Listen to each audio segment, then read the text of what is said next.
Après la Deuxième Guerre mondiale, le bâtiment qui a servi pour le projet 29 sur la rue Paluc sera vendu à une compagnie britannique qui va le transformer en usine de production de produits en plastique. Puis ensuite, quand la guerre est finie, ils ont changé ça pour une usine de plastique. C'était grand, ça, c'était épouvantable. Ils ont fait une belle entrepôt là-dedans, là, puis on travaillait de jour. Fait que on avait un bon salaire, mais moi, ils en avaient trop, là, puis ils m'ont offert parce que c'était la dernière rentrée.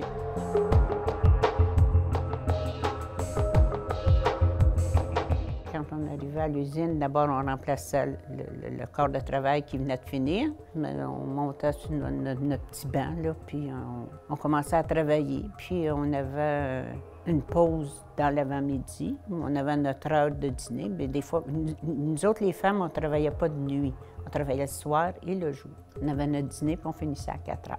On avait une pause dans l'après-midi aussi. Moi, je travaillais sur les presses. Il y avait plusieurs départements. Il y avait la place où ils faisaient... C'était des préformes qu'on appelait. Ça, mais nous autres, on disait des pilules. C'était des morceaux de poudre pressée pour faire un morceau de plastique. Puis on mettait ça comme dans un petit fourneau pour les faire chauffer. Puis après ça, on ouvrait les presses. On mettait le morceau, il fallait le mettre à la bonne place.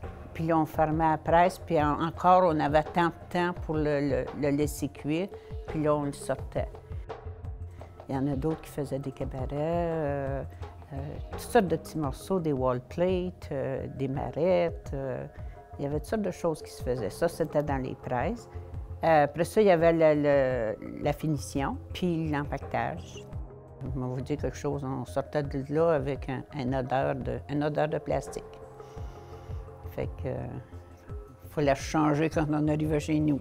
Ça m'a ouvert des horizons, j'ai connu d'autres mondes, j'ai connu d'autres choses.